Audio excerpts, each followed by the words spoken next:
खबर जो मुद्दा बने प्रोग्राम च तुहाडा स्वागत है। मैं हाँ नीरज पाली। ਅੱਜ ਪਹਿਲੀ ਖਬਰ ਦੇ ਵਿੱਚ ਤੁਹਾਨੂੰ ਤਿੰਨ ਤਸਵੀਰਾਂ ਅਸੀਂ ਵਿਖਾਉਣ ਜਾ ਰਹੇ ਹਾਂ।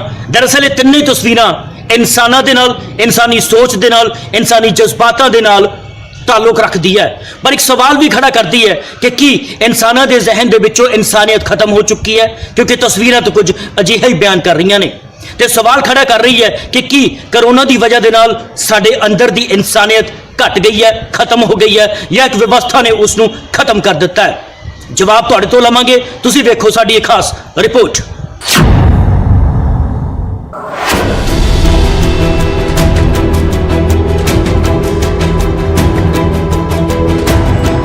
जिस शहर च कदे रोजी रोटी कमाउण ते ले आए सन, वही शहर इन्हां दे नाल बेगानियां तो भी माड़ा सलूक करेगा।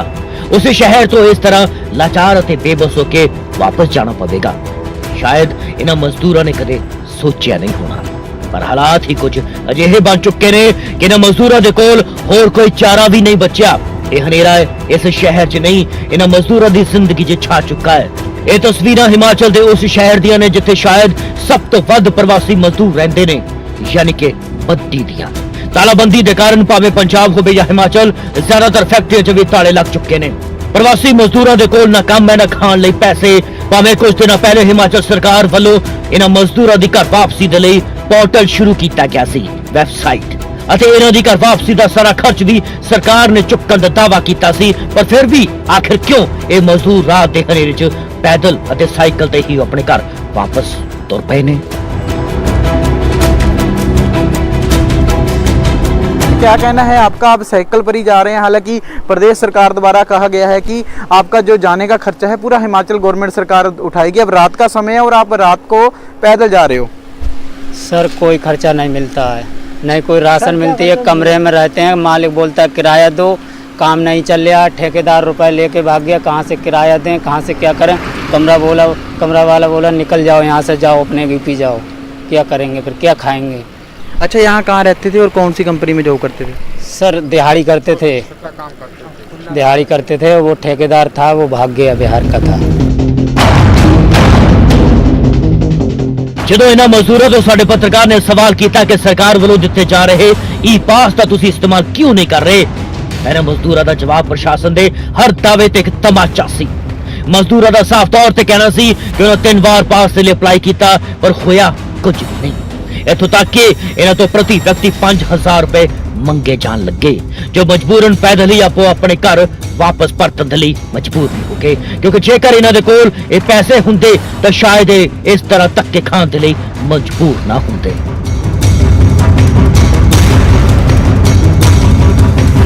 गवर्नमेंट की ओर से कहा गया कि ई पास की व्यवस्था है, ई पास लेकर आप। हमने बनवाया, 3 बार बनवाया, एक भी बार नहीं आया। वहाँ चेक इन भी करवाई तो वो बोलते हैं अभी कोई सूचना नहीं है आपके पास। छोटे छोटे बच्चे हैं, कुछ काम भी नहीं है, खाना दाना भी नहीं मिल रहा, क्या करेंगे, क्या खाएंगे। नहीं, छोटे छोटे बच्चों को कैसे लेके जाएंगे? आप पैदल जा रहे हो? पैदल ला रहे हैं वीरे, कोई साधन नहीं है, पैसे भी पास नहीं है, क्या करें, मजदूरी कर रहे हैं, मजदूरी भी नहीं मिल रही है। वो तो मिल गया था, पास तो मिला था, फिर जो बोल रहे थे अपनी सवारी करो, अपने घर को जाओ। अच्छा, अपनी सवारी के बारे में बात की आपने? बसेज की जा रही है, वो किराया मांग रहे हैं क्या? हाँ किराया मांग रहे थे, 5,000 रुपये बंदा मांग रहे थे। पहले करा था, हमने बोला था शाम को, हमने प्रधान जी से, हमारे यहाँ के प्रधान जी, उनसे बात करा था। वो बोले हम तुम्हें बस वाले का नंबर देते हैं, उनसे तुम कॉल करना।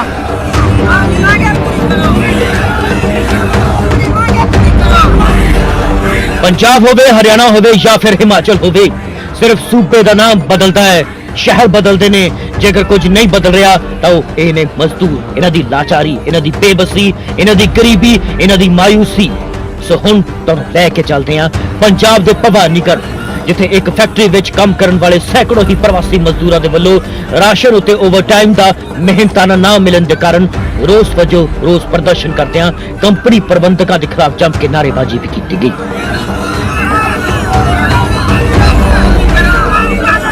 मैं कहा कि फैक्ट्री वालों ना तो उन्होंने तनख्वाह दी जा रही है और ना ही सही ढंग के नाल उन्होंने खाण के लिए राशन का प्रबंध किया जा रहा है। वो 2 दिन तो भुखे बैठे ने, ते जो सामान फैक्ट्री के अंदर बनी कंटीन चो मिलता है वो दोगुने भाव च बेचा जाता है। कित्थों लईए, पैसे तो पल्ले है नहीं। बट उसमें जो व्यक्ति कोरोना वायरस के कारण जो व्यक्ति ड्यूटी नहीं कर पाए 22 के बाद 21 को आया और 22 को नहीं ड्यूटी कर पाए, उसका एक भी पैसा नहीं है। अब क्या समस्या आपकी? समस्या हमारी ये है कि हम जितने यहाँ भाई सारे हैं सभी का अभी मार्च के बाद अप्रैल और मई आ गए। हमारी कंपनी का एक फिक्स टाइम होता था कि चलिए 28, 29, 30, 1 तक में हमारी ओवर टाइम आ जाती थी, जो हमारे काम किए गए थे कंपनी में।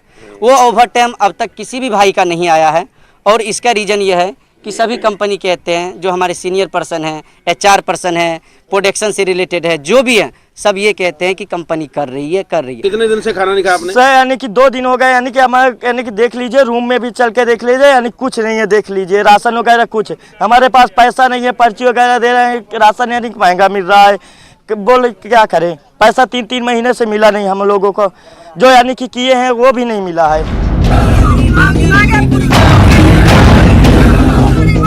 अपने इस प्रदर्शन के दौरान इन्होंने मजदूरों के वालों सोशल डिस्टेंसिंग दियां शरेआम धज्जियां उड़ाइयां गईयां। मजबूर सन की करते, पर इन्हों का साफ तौर से कहना सी की फर्क पैंदा है, जेकर असी कोरोना तो बच भी गए तो भुख नाल मर जावांगे, मर ही जाना है तो फिर सोशल डिस्टेंसिंग का ध्यान रख के भी की करना। उधर दूजे पासे फैक्ट्री मालका का की कहना है वो भी सुन लो, जरूरी है सुनना।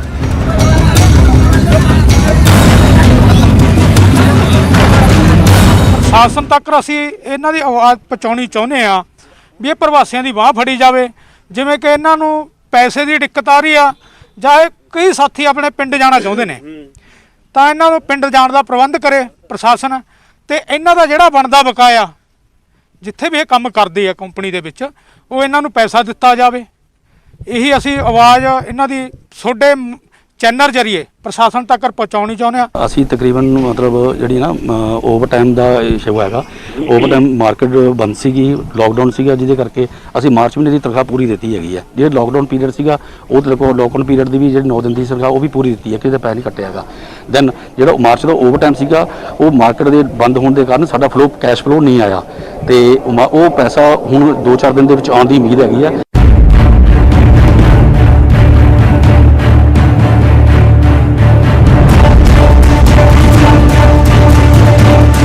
ਹੁਣ ਤੁਹਾਨੂੰ ਇੱਕ ਅਜਿਹੀ ਖਬਰ ਦੇ ਨਾਲ ਰੂਬਰੂ ਕਰਵਾਉਣ ਜਾ ਰਹੇ ਹਾਂ ਜਿਸ ਨੂੰ ਦੇਖ ਕੇ ਜ਼ਿੰਦਗੀ ਦੀ ਕੋੜੀ ਸੱਚਾਈ ਦਾ ਅਹਿਸਾਸ ਜ਼ਰੂਰ ਹੋਵੇਗਾ ਜਾਂ ਨਹੀਂ, ਇਸ ਦਾ ਅੰਦਾਜ਼ਾ ਆਪ ਲਗਾ ਲੈਣਾ। ਇਸ ਗੱਲ ਦਾ ਅਹਿਸਾਸ ਹੁੰਦਾ ਕਿ ਨਜ਼ਰ ਤੱਕ ਨਾ ਆਉਣ ਵਾਲੇ ਇੱਕ ਵਾਇਰਸ ਨੇ ਇਨਸਾਨ ਨੂੰ ਕਿਸ ਕਦਰ ਤੱਕ ਲਾਚਾਰ ਬਣਾ ਕੇ ਰੱਖ ਦਿੱਤਾ ਹੈ, ਬੇਬਸ ਬਣਾ ਕੇ ਰੱਖ ਦਿੱਤਾ ਹੈ। ਖਬਰ ਲੁਧਿਆਣਾ ਦੀ ਹੈ, ਜਿੱਥੇ ਦੀਆਂ ਸੜਕਾਂ ਤੇ ਇਹ ਸ਼ਖਸ ਆਪਣੇ ਗਲੇ 'ਚ ਇੱਕ ਤਖਤੀ ਲਟਕਾ ਕੇ ਘੁੰਮ ਰਿਹਾ ਹੈ। एडिटर साहब जरा इस तख्ती नु करीब तक दिखाओ ताकि साडे दर्शक भी देख सकन कि आखिर इस तख्ती ते लिखिया की होया है। जी हाँ जनाब, ये शख्स भीख नहीं मंग रहा, काम मंग रहा है, रोजगार दी भाल च है अपने परिवार दे लई। दरअसल इस शख्स दी पत्नी गर्भवती है ते बीमार भी है। ਜਦੋਂ ਉਸਨੇ ਇਲਾਜ ਦੇ ਲਈ ਸਿਵਲ ਹਸਪਤਾਲ ਪਹੁੰਚਿਆ ਤਾਂ ਜਵਾਬ ਮਿਲਿਆ ਕਿ ਇੱਥੇ ਸਿਰਫ ਕੋਰੋਨਾ ਮਰੀਜ਼ਾਂ ਦਾ ਇਲਾਜ ਹੋ ਰਿਹਾ ਹੈ, ਤੁਹਾਡੇ ਵਰਗਿਆਂ ਦਾ ਨਹੀਂ, ਤੁਸੀਂ ਕਿਤੇ ਹੋਰ ਚਲੇ ਜਾਓ। ਤੇ ਜਦੋਂ ਪ੍ਰਾਈਵੇਟ ਹਸਪਤਾਲ ਪਹੁੰਚੇ ਤਾਂ ਡਾਕਟਰ ਨੇ ਆਪਣੀ ਮੋਟੀ ਫੀਸ ਵੀ ਦੱਸ ਦਿੱਤੀ। ਲਾਕਡਾਊਨ ਦੇ ਕਾਰਨ ਇਹ ਸ਼ਖਸ ਬੇਰੋਜ਼ਗਾਰ ਹੋ ਚੁੱਕਾ ਹੈ। ਅਜਿਹੇ 'ਚ ਹਸਪਤਾਲ ਦੇ ਬਾਹਰ 'ਚ ਗਲੇ 'ਚ ਤਖਤੀ ਪਾ ਕੇ ਘੁੰਮਣ ਲੱਗ ਪਿਆ ਤੇ ਸ਼ਾਇਦ ਕੋਈ ਕੰਮ ਮਿਲ ਜਾਵੇ। ਮਿਲੇਗਾ ਕਿ ਨਹੀਂ, ਕੋਈ ਦੇਵੇਗਾ ਕਿ ਨਹੀਂ, ਪਤਾ ਨਹੀਂ।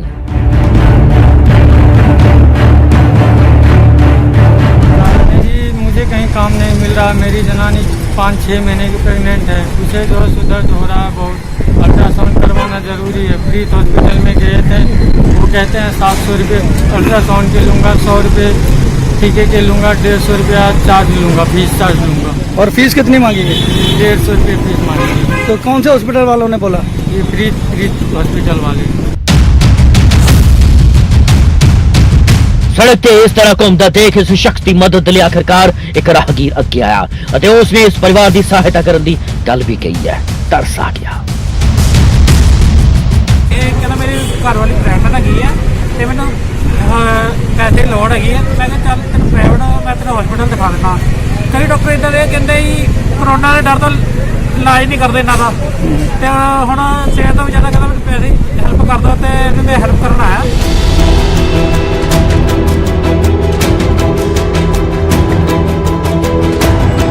अजिहियां तस्वीरां देखने तो बाद आखिर की कहिए, अल्फाज ही मुक चुके ने।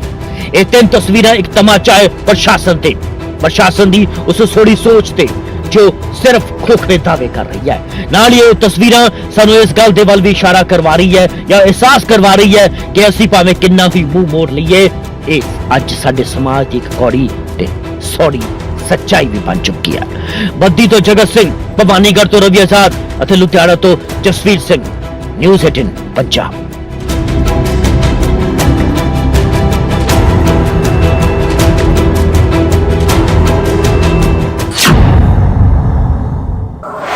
दरअसल हूं तुहानू एक अहम जानकारी देन जा रहे हैं जो कि WHO ने दी है। दरअसल WHO का साफ तौर पर कहना है कि कोरोना वायरस मुड़ तो फन चक सकता है। जिस तरह के कल असीं तुहानू एक जानकारी दी सी कि कोरोना वायरस कदे भी खत्म नहीं हो सकता, शायद, क्योंकि WHO ने इसकी एक तरह के पुष्टि कर दी है, इसनू तस्दीक कर दिता है।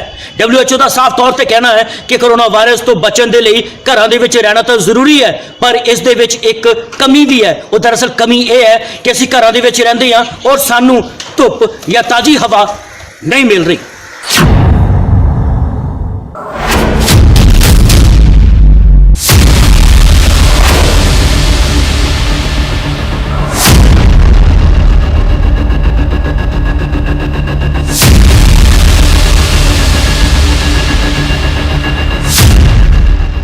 विटामिन डी ਨੂੰ ਲੈ ਕੇ ਕਈ ਤਰ੍ਹਾਂ ਦੀਆਂ ਗੱਲਾਂ ਸਾਹਮਣੇ ਆ ਰਹੀਆਂ ਨੇ। ਆਓ ਅੱਜ ਇਸ ਵਿਸ਼ੇ ਤੇ ਗੱਲ ਕਰਦੇ ਹਾਂ। ਦਰਅਸਲ ਬ੍ਰਿਟੇਨ ਦੇ ਵਿੱਚ ਡਾਕਟਰ ਲੋਕਾਂ ਨੂੰ ਆ ਰਹੀ ਬਸੰਤ ਅਤੇ ਗਰਮੀਆਂ ਦੇ ਵਿੱਚ ਵਿਟਾਮਿਨ ਡੀ ਦੀਆਂ ਗੋਲੀਆਂ ਖਾਣ ਦੀ ਸਲਾਹ ਦੇ ਰਹੇ ਨੇ।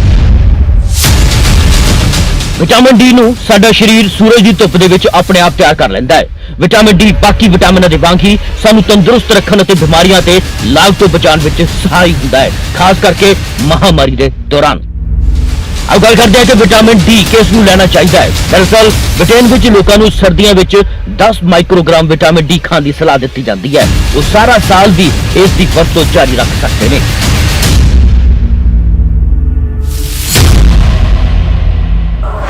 उन्हां दा ज्यादा समा बंद थावां ते गुजरदा है।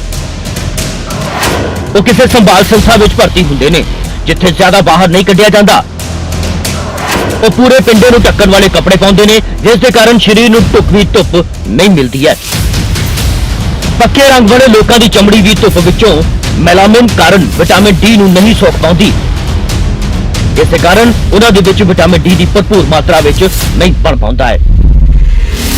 ब्रिटिश न्यूट्रिशन फाउंडेशन दे नाल संबंधित एक माहर का साफ तौर पर कहना है कि बदकिस्मती दे नाल जिवें कोरोना वायरस के प्रभाव जारी रहणगे, साडे विच बहुत लोग घरों बाहर घट समा बिता सकते हैं।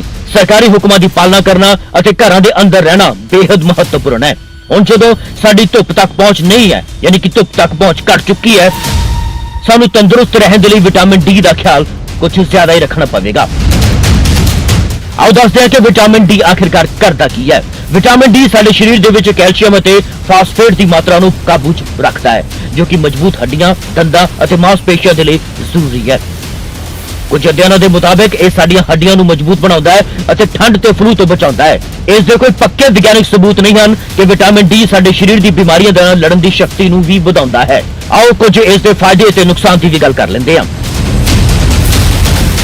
हालांकि विटामिन डी के सप्लीमेंट सेहत के लिए हानिकारक तो नहीं होंगे, पर अति नुकसान भी कर सकते हैं। विटामिन डी की सही मात्रा वाले सेहतमंद लोगों के विच इसका कोई लाभ दिखने की संभावना नहीं है।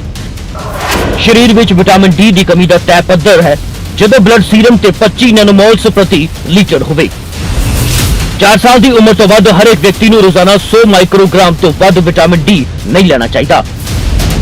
गर्भवती और दुध पियाउण वालियां मावां, स्किन नूं वधेरे ढक के रखण वाले और बजुर्गों को भी रोजाना 10 माइक्रोग्राम विटामिन डी लेना चाहिए। 1 तो 10 साल तक की उम्र वाले बच्चों को पूरे साल च 50 माइक्रोग्राम विटामिन डी सप्लीमेंट नहीं लेना चाहिए। जन्म तो लैके 1 साल की उम्र वाले बच्चों के लिए खास करके जो मां का दुध पीते हैं रोजाना 25 माइक्रोग्राम तो वधेरे विटामिन डी नहीं लेना चाहिए।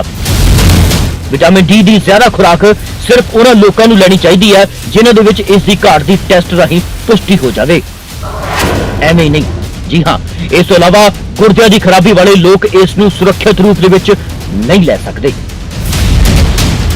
कि यह कोरोना वायरस नूं रोक सकता है, इस ते भी गल कर लेंदे हैं। जी नहीं, इस गल के कोई सबूत नहीं है कि विटामिन डी तुहानू कोरोना वायरस की लाग या कोविड-19 बीमारी तो बचा सकता है। हालांकि माहरां दा कहना है कि इस दे नाल महामारी के दौरान कुछ लाभ जरूर हो सकता है। ਵਿਟਾਮਿਨ ਡੀ ਦੇ ਨਾਲ ਇਸ ਦੀ ਕਮੀ ਵਾਲੇ ਲੋਕਾਂ ਵਿੱਚ ਸਿਹਤ ਦਾ ਸੁਧਾਰ ਹੋਵੇਗਾ। ਕੁਝ ਖੋਜਾਂ ਵਿੱਚ ਦੇਖਿਆ ਗਿਆ ਹੈ ਕਿ ਵਿਟਾਮਿਨ ਡੀ ਦੀ ਕਮੀ ਵਾਲੇ ਲੋਕਾਂ ਦੇ ਵਿੱਚ ਕੋਵਿਡ-19 ਮਹਾਮਾਰੀ ਦੇ ਨਤੀਜੇ ਚੰਗੇ ਨਹੀਂ ਮਿਲਦੇ। ਇਸ ਤੋਂ ਇਲਾਵਾ ਮਰੀਜ਼ ਦੇ ਨਾਲ ਜੁੜੀਆਂ ਸਿਹਤ ਸੰਬੰਧੀ ਦਿੱਕਤਾਂ ਵੀ ਆਪਣੀ ਭੂਮਿਕਾ ਹੁੰਦੀ ਹੈ। ਚੰਡੀਗੜ੍ਹ ਨਿਊਜ਼ ਡੈਸਕ ਤੋਂ ਨੀਰਜ ਪਾਲੀ, ਨਿਊਜ਼ 18 ਪੰਜਾਬ।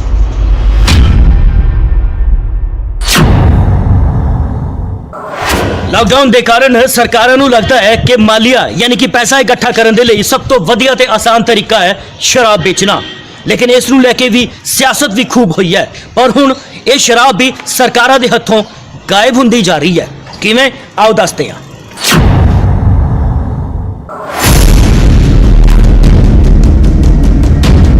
ਜਿਸ ਸ਼ਰਾਬ ਦੇ ਕਾਰਨ ਸੂਬੇ ਤੋਂ ਲੈ ਕੇ ਕੇਂਦਰ ਤੱਕ ਘੰਟੀਆਂ ਖੜਕੀਆਂ ਹੋਈਆਂ ਹੋਣ, ਜੇ ਸ਼ਰਾਬ ਨੂੰ ਲੈ ਕੇ ਮੰਤਰੀਆਂ ਤੱਕ ਆਪਸ ਵਿੱਚ ਤਕਰਾਰ ਹੋਈ ਹੋਵੇ, ਜੇਕਰ ਉਹ ਸ਼ਰਾਬ ਗਾਇਬ ਹੋਣ ਲੱਗੇ ਤਾਂ ਸਵਾਲ ਤਾਂ ਜ਼ਰੂਰ ਖੜੇ ਹੋਣਗੇ।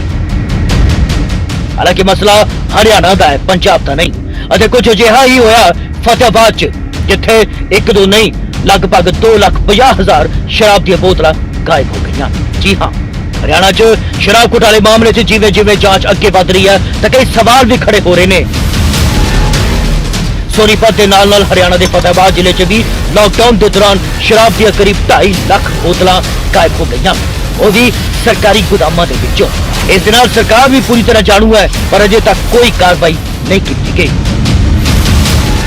ਖਬਰਾਂ ਤਾਂ ਇਹੋ ਨੇ, ਇਲਜ਼ਾਮ ਇਹੋ ਕਹਿੰਦੇ ਨੇ। ਜੀ ਹਾਂ, ਇਸ ਮਾਮਲੇ ਦੇ ਵਿੱਚ DETC VK ਸ਼ਾਸਤਰੀ ਦਾ ਕਹਿਣਾ ਹੈ ਕਿ ਸਰਕਾਰੀ ਗੋਦਾਮਾਂ ਤੋਂ ਸ਼ਰਾਬ ਗਾਇਬ ਹੋਣ ਬਾਰੇ ਮੁੱਖ ਤੌਰ ਤੇ ਠੇਕੇਦਾਰਾਂ ਨੂੰ ਜ਼ਿੰਮੇਦਾਰ ਮੰਨਦਿਆਂ ਨਿਯਮਾਂ ਦੇ ਮੁਤਾਬਿਕ ਉੱਚ ਅਧਿਕਾਰੀਆਂ ਨੂੰ ਨੌਨ ਬੇਲੇਬਲ ਸੈਸ਼ਨ ਤਹਿਤ ਕਾਰਵਾਈ ਕਰਨ ਨੂੰ ਲੈ ਕੇ ਰਿਪੋर्ट ਭੇਜੀ गई है, पर अजय तक कोई कार्रवाई नहीं की गई। शराब चूंकि इन्होंने गोडाउन से अनऑथोराइज्ड जो है ना लिकर जो है रिमूवल है, विभाग इस पर सख्त कदम उठाएगा, ऐसा मैं आपको विश्वास दिलाता हूँ। माल जो भी होता है ठेकेदार के ही जो गोडाउन होता है, ठेकेदार के द्वारा ही उसका किरायानामा वगैरह वो रखा जाता है। ठेकेदार ही अपने आदमी रखते हैं। जिस टाइम हम सील लगाते हैं तो ठेकेदार के सामने ही लगाते हैं। इस मामले की जांच करने के लिए भावें हुण SIT भी बना दी गई है, पर लॉकडाउन के दौरान चप्पे चप्पे ते पुलिस तैनात है, सख्ती की जा रही है और हर किसी की तलाशी भी ली जा रही है। अजिहे च सरकारी गोदामों चो इस तरह शराब का गायब होना पुलिस की कारगुजारी के भी सवालिया निशान जरूर खड़े करता है। फतेहाबाद तो जसपाल, न्यूज़ 18।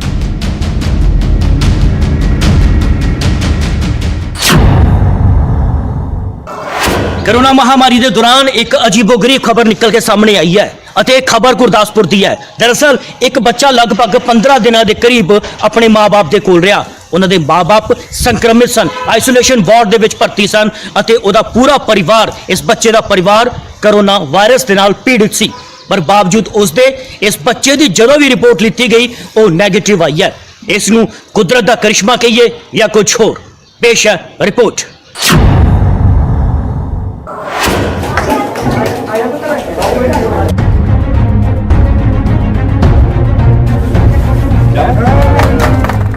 पंजाब के गुरदासपुर जिले च सिविल अस्पताल के डॉक्टर देख के हैरान हो गए कि बच्चा पिछले 15 दिनों तो आइसोलेशन वार्ड दे विच अपने मां बाप अते होर संक्रमित लोगों के नाल रह रहा है, पर बच्चा महफूज है, उसनूं कुछ नहीं होया, उसनूं कोई लाग नहीं लगी। दरअसल बच्चा अपने परिवार के नाल श्री हजूर साहब तो वापस परतिया सी ਅਤੇ ਉਸਦੇ ਮਾਤਾ-ਪਿਤਾ ਸਮੇਤ ਪਰਿਵਾਰ ਦੇ 4 ਮੈਂਬਰ ਕੋਰੋਨਾ ਸੰਕਰਮਿਤ ਪਾਏ ਗਏ ਸਨ। ਪ੍ਰਸ਼ਾਸਨ ਦੇ ਵੱਲੋਂ ਬੱਚੇ ਨੂੰ ਅਲੱਗ ਕਰਨ ਦੇ ਲਈ ਗੱਲ ਕੀਤੀ ਗਈ ਸੀ, ਨਾ ਪਰਿਵਾਰ ਮੰਨਿਆ ਅਤੇ ਨਾ ਹੀ ਬੱਚਾ ਮੰਨਿਆ। ਉਸ ਤੋਂ ਬਾਅਦ ਉਸ ਨੂੰ ਆਈਸੋਲੇਸ਼ਨ ਵਾਰਡ 'ਚ ਰਹਿਣ ਦਿੱਤਾ ਗਿਆ। ਇਸ ਦੌਰਾਨ ਪ੍ਰਸ਼ਾਸਨ ਦੇ ਵੱਲੋਂ ਇਸ ਬੱਚੇ ਨੂੰ 2 ਬਾਰ ਟੈਸਟ ਵੀ ਕੀਤਾ ਗਿਆ, ਲੇਕਿਨ ਇਸ ਦੀ ਰਿਪੋਰਟ ਨੈਗੇਟਿਵ ਹੀ ਆਈ। ਉੱਥੇ ਇਸ ਦੇ ਬਾਰੇ ਜਾਣਕਾਰੀ ਦਿੰਦੇ ਹੋਏ ਗੁਰਦਾਸਪੁਰ ਦੇ ਸੀਨੀਅਰ ਮੈਡੀਕਲ ਅਫਸਰ ਕਿਸ਼ਨ ਚੰਦ ਨੇ ਦੱਸਿਆ ਕਿ ਇਸ 5 ਸਾਲਾ ਬੱਚੇ ਦੇ ਪਰਿਵਾਰ ਦੇ 4 ਮੈਂਬਰ ਕੋਰੋਨਾ ਪੋਜ਼ਿਟਿਵ ਨੇ, ਜਿਨ੍ਹਾਂ ਦੇ ਵਿੱਚੋਂ ਉਹਨਾਂ ਦੇ ਮਾਤਾ-ਪਿਤਾ ਵੀ ਸ਼ਾਮਿਲ ਨੇ ਅਤੇ ਉਹ ਸਾਰੇ ਹੀ ਹਜ਼ੂਰ ਸਾਹਿਬ ਤੋਂ ਵਾਪਸ ਪਰਤੇ ਸਨ, ਜੋ ਕਿ ਕੋਰੋਨਾ ਪੋਜ਼ਿਟਿਵ ਆਏ ਹੋਏ ਸਨ, ਜਿਸ ਦੇ ਚੱਲਦੇ ਉਹ ਬੱਚੇ ਨੂੰ ਕਿਤੇ ਹੋਰ ਨਹੀਂ ਰੱਖ ਸਕਦੇ ਸਨ। ਬੱਚੇ ਨੂੰ ਇਹਨਾਂ ਦੇ ਨਾਲ ਹੀ ਰਹਿਣਾ ਪਿਆ। ਕੁਦਰਤ ਦਾ ਕਰਿਸ਼ਮਾ ਦੇਖੋ ਕਿ ਇਸ ਬੱਚੇ ਦੀ ਪਹਿਲਾਂ ਵੀ ਰਿਪੋਰਟਾਂ ਨੈਗੇਟਿਵ ਆਈਆਂ ਸਨ, ਹੁਣ ਜਦੋਂ ਉਸਦੇ ਪਰਿਵਾਰ ਦੇ ਵੱਲੋਂ ਇਸ ਸਭ ਦੇ ਰਿਪੋਰਟਾਂ ਲਿੱਤੀਆਂ ਗਈਆਂ ਤਾਂ ਇਸ ਬੱਚੇ ਦੀ ਰਿਪੋਰਟ ਹੁਣ ਨੈਗੇਟਿਵ ਆਈ ਹੈ।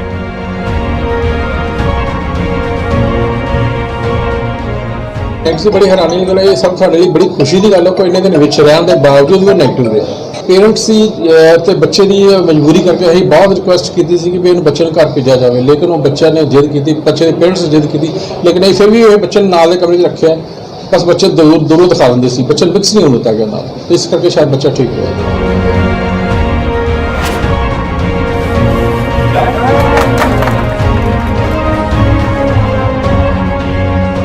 ਇਹ ਕੁਦਰਤ ਦਾ ਕਰਿਸ਼ਮਾ ਹੀ ਕਹਾਂਗੇ ਕਿ ਕੋਰੋਨਾ ਪੀੜਤਾਂ ਦੇ ਵਿੱਚ ਵੀ ਰਿਹਾ ਬੱਚਾ ਬਿਲਕੁਲ ਠੀਕ ਠਾਕ ਹੈ ਅਤੇ ਹੁਣ ਉਸ ਨੂੰ ਅਤੇ ਉਸ ਦੇ ਪਰਿਵਾਰ ਨੂੰ ਘਰ ਭੇਜਿਆ ਜਾ ਰਿਹਾ ਹੈ। ਗੁਰਦਾਸਪੁਰ ਤੋਂ ਬਿਸ਼ੰਬਰ ਬਿੱਟੂ, ਨਿਊਜ਼ 18 ਪੰਜਾਬ।